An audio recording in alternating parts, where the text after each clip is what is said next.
At dahil nga sa mayroon akong nakitang lumilipad-lipad na paro-paro sa loob ng bahay namin nung mismong birthday ng lolo kong namayapa na October 20. Ay, nakakahingal naman ang intro na yun, Diyos ko. Hindi, tuloy ako makatulog nung gabing yun. Para bang nagpapalikas sila sa akin. Kaya ayan, bumangon na lang ako tsaka kumanta na para bang nagko-concert. Nang sa gayon mahimasmasa naman ako kahit papano ba. Kinabukasan, dali-dali na lang ako nagpunta dito sa palengke para mamalengke malamang. Alangan magbilad ng palay gawin mo dito.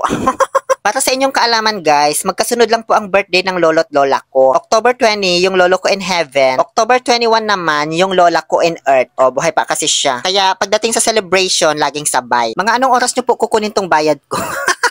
Char, gulay pa lang nabibili ko. Diyos ko, napalitan na agad yung 1,000. Thank you po. Give the chance. Charot. Walang kaperahan. Uy, di ko pa nakuha sahod ko sa junk shop. Pagkatapos bumili ng mga gulay, bibili naman na ako ngayon ng handa ng lola ko. Heto, tinapa, 2 balot. Pwede na to no, isaw-saw lang sa bagoong tsaka kalamansi. Naku, magugustuhan na to ng lola ko. Okay na yan na handa niya. Uy, itong ang mamahal ng bilihin 60 pesos pala isang balot niyan, so 120 dalawa. Galunggong yung binili ko, hindi tamban kasi matinik yun. Bago ko bayadan, tinanong ko muna kung abante ba yung dyaryo na gamit nila. Kasi kung hindi, di ko bibilhin. Mahilig kasi akong magbasa noon. Sunod naman ay dumiretso kami dito sa may mga bilihan ng isda. Hindi para bumili ng panghanda, kundi para bumili ng stock sa bahay. Bumili ako ng kalahating kilong poset. Sama mo na yun, wag mo naman tanggalin. Tsaka hipon, 1/4 lang naman. Makaibang tao yung pinagbilhan ko kahit may tinda naman yung isa para makabenta sila, ganun. Ang mamahal ng mga ito, tapos ihahanda ko lang sa birthday? No. Stock ito sa bahay. Salamat po sa buntok. Sunod naman na pinuntahan namin ay dito sa mga tindahan ng karne para bumili ng karne. Malamang alangan bigas bilhin mo dito. Ayan pero hindi yan yung akin, sa ibang customer yan. Dito ako bumili sa kabila. Bumili ako kalahating kilo ng pork chop, pinagiling ko siya kasama buto. Charot. Tinanggal naman ni Madam, syempre. Pero sinama niya pa rin sa plastic after magiling kasi binayaran ko yun nung. Wala akong planong bumili ng chicken skin kasi nagsawa na ako nito sa Saudi. Kaso, nung makita ko si Mr. Vendor, parang gusto ko tuloy pakyawin yung paninda niya. Charot. Naghahanap pa naman ako ng makaka-love team dito sa San Carlos. Ang hirapan dukutin itong pera. Uy, ang hirapan kasi mag-organize ng pera pag namamalingki. Kalat-kalat. Lalo na kapag ang dami mo ng bit-bit. Basta na lang lagay sa bag ng mga panukli nila. Bukod sa chicken skin, papakain ko sa lola ko. Hindi naman siya high blood kaya binilhan ko ng chicharon. Hindi naman maselan yung lola ko kahit anong ihanda mo. Basta yung importante makita niyang may handa siya, masaya na siya. Tapos na kaming mamalengke dito sa palengke kasama si Jinky. Pero hindi pa kami uuwi. Magta-transfer lang kami sa ibang palengke. Dito sa may town center sa loob ng Robinson's Super Palengke. Soft drinks tsaka tinapay lang naman bibilhin ko dito. Maganda kasi ang soft drinks para sa mga matatanda. Healthy living ba? Charot. Oy, ito na pala yung pinakamurang nabibili kong pandibara dito sa amin. 48 pesos lang. Yung iba 50 pesos pataas na. Sayang din yung dos, no? Ngayon, andito na ako sa may cashier para magbayad. Napilitan lang naman ako. Hindi ko kasi ito gawain na magbayad ng mga pinamili. Nasanay ako sa shoplift. Charot. Oy, ang hirap pang kasi itago yung soft drinks. Oy, yung tinapay kaya pa sana Charot lang Sunod naman na bibili. Ano ba ito? Bibili lang naman ako ng cake, ba't nananakot pa? Dumiretso kami dito sa may Red Ribbon para bumili ng pinaka-importanting handa ng lola ko. At the same time, pinakamahal din. Kaya ako nagtipid kanina sa pamamalingki. Kasi ingus-ngusan ko talaga yung cake daay. Medyo natagalan ako sa pagsusulat ng lettering ng cake. Kasi pinag-iisipan ko kung kaninong pangalan yung ilalagay ko. Kay lola ba o kay lolo? Kaso baka magparamdam na naman sa akin yung lolo ko pag di ko nilagay yung pangalan niya.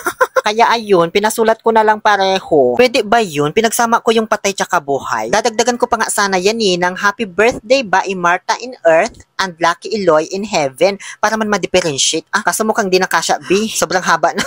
Thank you so much, sir. Balik ulit ako dito. Turuan mo ako kung paano mag-lettering sa cake. Charot. Ganyan ba talaga pag hawak sa cake? Di ba pwedeng nakatagilid or upside down? Nahihirapan kasi ako. Gusto ko yung normal lang na paghawak ba? Yung parang may bitbit lang akong envelope o folder, ganun. Bago ako umuwi, nag-crave ako. Dito sa mga nagtitinda ng chicken nuggets sa likod ng town center. Napabili tuloy ako, Diyos ko. Sa kalagitnaan na ng biyahe ko naubos yung chicken nuggets. At dahil sa mahal ko ang kalikasan, hindi ko tinapon sa kalsada yung pinagkainan ko. Inuwi ko talaga yan sa bahay. Pagdating ko sa bahay, ayan, binitbit ko yung cake na parang envelope. Sinubukan ko lang naman kasi baka pwede naman talaga. Takot lang tayong mag-take ng risk. Kaya nasanay tayo na pahiga yung paghawak ng cake. Pero tingin ko pwede naman talaga, kung susubukan mo. Tignan na lang natin mamaya kung ano magiging itsura nito pagbukas, ha? Pagsapit ng tanghali, ayan, naka-ready na po lahat ng mga gagamiting sangkap para sa lulutuin nating pansit palabok na nakababad na ng 10 years. Charot. Oh, di ba din nyo nahulaan kung anong iluluto ko para sa birthday ni Lola? Na-surprise kayo, no? May cooking vlog pala. Actually, lahat po nung pinamili ko kanina, gagamitin ko po yun lahat sa pagluluto ng palabok, except doon sa balat ng manok. Si kuya kasi napabili tuloy ako kahit di ko kailangan. Ibuhos na ang kawali sa mantika, mantika sa kawali, bawang sibuyas, pagsabayin ng igisa. Pahapyaw lang itong cooking vlog natin ha, kasi gagawan ko po ito ng separate vlog. Giniling na karne, kalahating kilo yan, pero 1/4 lang yung nilagay ko, kasi marami naman tayong ilalagay na sahog mamaya. Tinapa na tinanggalan na ng tinik, pero hindi pa hinimay-himay. Dahil wala dito si Maymay. Yung sandok na kasi ang maghihimay niyan habang hinahalo mo para less effort. Habang dinudurog mo yung tinapa, kapag may mga umusling tinik, tanggalin mo na, pagkakataon mo na yun. Kumulo na yung kaserola sa kabila, kaya inalaglag na ni Joanne yung pansit palabok na ibinabad ng 10 years. Siya din po pala yung nag-guide sa akin sa pagluluto nitong palabok. First time ko po kasi magluto nito. Ibuhos na ang shrimp stock, mga pinagpakuluan niya nung ulo nung hipon na nabili ko kanina. Puspusin ng maigi para makuha yung katas. Simplahan ng 2 shrimp cubes, asin kupong sing-sing, at pamintita. Haluing maigi. Huwag nang mag-atubili. Sa kabilang ibayo, tunawin sa tubig at hindi sa formalin ang 3 paketeng palabok mix ng Mama ni Sitas. Natindahan ng mga damit sa may lumang palengke. Bale, 2 balot po ng pansit palabok yung lulutuin namin. Nasa 1 kilo yata yon. Kaya 3 pakete daw yung dapat gamitin. Matapos kanawin sa tubig, ibuhos na doon sa ginigisa natin kung gusto mo. Kung ayaw mo naman, wala kang choice. Antayin lang kumulo kasi lalapot yan. Pag nasobrahan sa lapot, dagdagan lang ng tubig. Kulayan gamit ang aswete powder. Pero mas maganda yung buo-buo na aswete tapos ikakanaw mo sa tubig. Hindi kasi masyadong makulay tong powder B. Ayan o, naubos ko na lahat-lahat. Di pa kumukulay. Okay na yung sauce, luto na. Ngayon, direct na po namin ihahalo dyan yung pansit palabok. Matataba kasi yung hibla ng nabili namin, parang spaghetti. Kaya hinalo na lang para ma-absorb niya yung lasa. Dito ko nagagamitin yung chicharon. Dinikdik ko lang gamit ang aking kamao para madurog. Ito na yung hipon na binili natin kanina, pinirito na. Tapos yung poset, pinirito na rin. Pan-toppings kasi natin ang mga yan. Ngayon, mag-plating na po tayo. First time ko mag-plating B ng palabok, kaya di ko alam kung anong design gagawin ba. Nol, taluran, nol. Hiwain. Nang naaayon sa gusto nyo. Inuna kong budburan ng chicharon yung ating palabok. Tapos nilagay ko sa gitna yung mga pinritong poset. Ewan ko kung magugustuhan nyo tong design ko ha. First time ko kasing mag-plating nito. Puro cheese platter lang kasi alam kong gawin. Nilagay ko naman sa gilid yung mga hipon na nagsilbing silver lining. Kasunod naman niya yung mga itlog. Paikot din. Nilagyan ko pa ng konting hipon sa gitna. Binudburan ko ng chicharon ulit. And then, last but not the least, spring onions. At ayan na po ang finished product. Maganda ba? Ay naku, bahala kayo. Nagutom na ako kaya nauna na akong kumain. Mamaya pa kasi kami aalis mga alas 4 ng hapon, ganyan. Papunta sa puntod ni Lolo kasi doon na kami magse-celebrate. Alam nyo, habang kumakain ako dyan, nakita ko na naman yung paru-paro sa harapan ko. Ayan oh, siguro gusto niyang kumain ng palabok. Ano? Hindi pala namin dadalhin yung plating na ginawa ko. Kasi maliit yung lagayan, baka di magkasya sa aming lahat. Kaya naglagay na lang sa bilao yung nanay ko. Yan na lang dalhin namin. Binuhat na ng kapatid ko yung lamesa papunta sa tricycle. Kasi mayat maya aalis na po kami. Wag mo nang itali, di naman na siguro yan kakaruskos. At dinala natin lahat ng mga dapat dalhin. Naiwan yung kapatid kong isa, si Choy Choy, kasi may pasok siya. Sorry ka, di mo ma-experience mag-celebrate ng birthday sa Camposanto. Nasa biyahe na kami habang nakasunod sa likuran ko, si Sasam, yung apo sa tuhod ng lola ko. Marami na kaming nadaan ng puninarya dito, kaya ibig sabihin, nalalapit na po kami doon sa Holy Gardens Memorial Park na matatagpuan dito lang sa Barangay Noagyo, no agmi, agdaw! Ganon ang intro sa Miss G kapag Miss Agdaw ka. Hindi yung, Diyos ko, Balon Mountain Dew, Balon Sprite, Balon Royal, Balon Amin, Balokok! Ganon ang pag-intro sa barangay nyo. Hindi yung represent nyo walang kalatoy-latoy. Paturo kayo sa akin kasi. Ngayon, andito na kami sa loob ng Memorial Park. Commercial lang yung kanina habang nag-aantayan kami dito. Halos andito na kaming lahat na magkakapamilya. Bale, 2 tricycle tsaka 2 motor na yung mga andito. Pero yung lola ko na birthday celebrant, wala pa. Kaya dumiretso na lang po kami papunta sa puntod ng lolo ko. Makikiraan po. Hello po sa inyo. Alam nyo po bang nag-aagawan na sa lupa yung mga iniwan yung kamag-anak? Charot, uy. At hayun na po, sa kinatatayuan ng tatay ko, ang puntod ng lolo kong si Maximo Castro. Ipinanganak noong October 20, 1940, kaya may mga alam silang salitang Espanyol. At in fairness, ang linis ha, expected na kasi nung tagalinis na pupunta kami kapag birthday niya. Kaya niya nilinis ang maigi. May binabayaran kasi kaming tagalinis dito, tig 200 monthly. Kaya nami-maintain talaga. Kasi kung wala kang babayaran dyan na tagalinis, Diyos ko, pagbisita mo, di mo na makita yung lapida sa kapal ng damo ba. Habang inaantay namin si Lola na nagpariban pa yata, kaya natagal.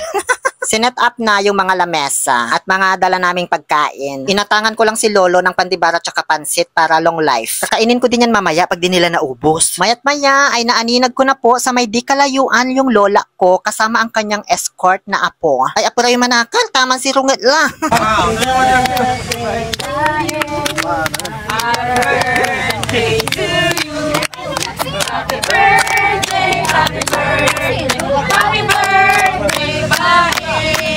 Kinantahan nyo na agad di pa nasisindahan yung cake. Tuwang-tuwa sila kasi andito yung mga apo nila sa tuhod.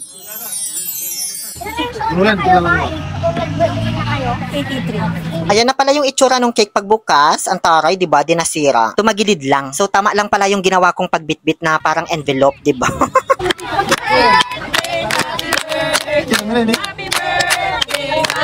Pagkatapos naming kantahan ng happy birthday si Bae at bring me to life si Lolo. Nagsimula na po kaming kumain. Sila lang pala kasi bisa ako kakabidyo pa dito ah. Ang cute-cute kasi nitong dalawang batang ito. Mga apo sa tuhod ng lola ko, sina Axel at Crystal. Hello sa inyo mga apo. Ako naman yung apo ni Lola sa kalit-kalit. Sige lang, kain lang kayo dyan. O, dahan-dahan lang may kronel ha. Inabutan ko pala ng tubig yung lolo ko. Baka nabulunan na. Nakalimutan ko kasing lagyan kanina. Bawal kasi sa kanila yung soft drinks kasi kidney failure yung kinamatay nila. Nasarapan sila doon sa palabok, be. Kaya ubos. Di pa ako nakakakain. Kumain naman na ako kanina sa bahay, di ba? Tapos may natira pa naman doon yung plinating ko. Ito na lang yung cake yung kinain ko kasi nag-crave ako. Vanilla flavor. Dito ako kumain sa may tapat ng puntod ng lolo ko para makabawi-bawi naman ako sa mga banding namin. Nung namatay kasi si Liar 2021, di ako nakauwi. Nasa Saudi ako noon. Mayat maya, nakita ng tatay ko yung tagalinis ng puntod. Kaya tinawag namin sila para pakainin. Pansit na nga lang na ipakain namin kasi naubos na po yung palabok. Pagpasensyahan nyo na, ha? Hanggang sa ayon, umuwi na po kaming lahat. Kanya-kanyang bit-bit habang sinicure na ni Auntie Loli yung cake, ha? Nakakatuwa, padami na kami ng padami, B. Halos di na magkasya yung 1 kilong palabok sa amin. Yun lamang po, naway nag-enjoy kayo sa munting selebrasyon na ito. Muli, ito po ang inyong Happy Pill Oliver Castro na nagsasabing, no to toxicity, let's make people spend precious time with their family.